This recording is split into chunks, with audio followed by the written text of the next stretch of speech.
You've probably heard the famous line from Henry Wadsworth Longfellow's poem, "Listen, my children, and you shall hear of the midnight ride of Paul Revere." It's a story we all learn, a tale etched into the heart of American history.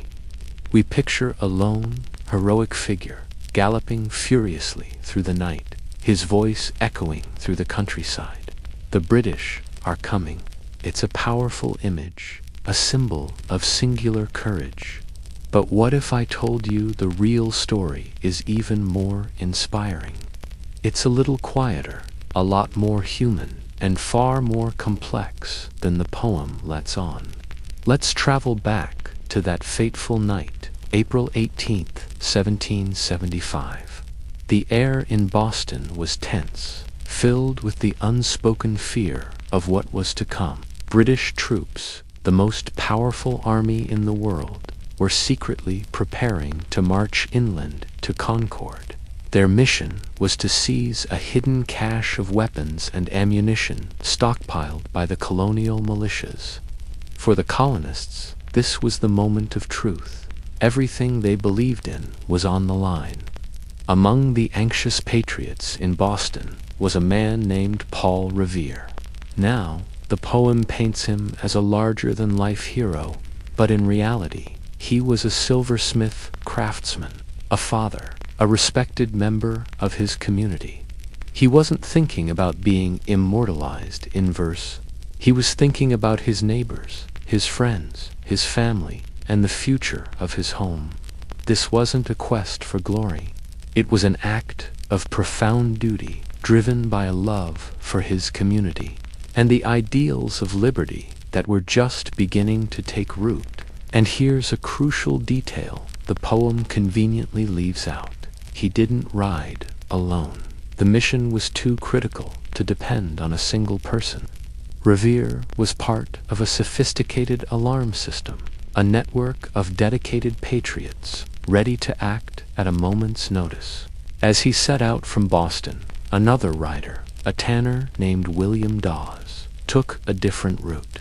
They were two threads in a much larger tapestry of resistance. Imagine the scene. Not a lone rider shouting from a hilltop, but a carefully coordinated operation. Revere and Dawes rode through the darkness, their horses' hooves muffled by the dirt roads. They didn't yell indiscriminately. That would have been reckless, attracting the attention of British patrols. Instead, they moved with urgency and stealth, knocking on the doors of militia leaders and fellow patriots, whispering the prearranged code word into the shadows. The message spread from house to house, a quiet but powerful current of information flowing through the countryside. As Revere galloped under the moonlight, he would have seen the fruits of this network. In the distance, a lantern would flicker in a window, a silent confirmation that the warning had been received and was being passed along. It was a chain reaction of quiet courage. Ordinary people, farmers, blacksmiths, merchants waking from their sleep, grabbing their muskets, and preparing to defend their homes and their rights. It was the embodiment of community action. On his journey, Revere met up with another patriot, a young doctor named Samuel Prescott, who joined the ride to help spread the word further. Their path, however, was fraught with peril. British patrols were everywhere, and indeed, before he could reach his final destination of Concord, Paul Revere was captured by a British patrol. But here's the most beautiful part of the true story. His capture didn't matter. The system had worked. The alarm was already out.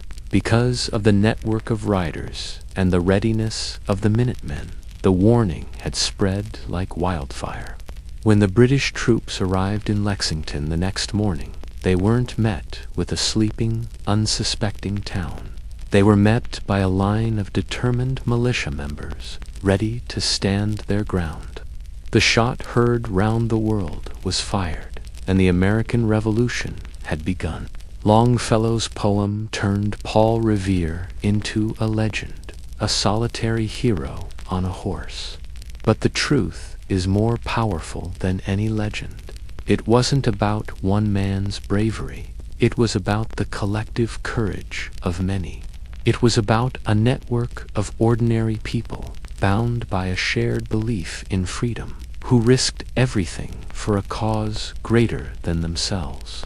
It's a story of collaboration, not just individualism. So the next time you think of Paul Revere's ride, try to picture the real story. Don't just see the lone rider. See the web of connections, the whispered warnings, the flickering lights in the windows. Hear the sound of not one, but many sets of hooves on the dark road.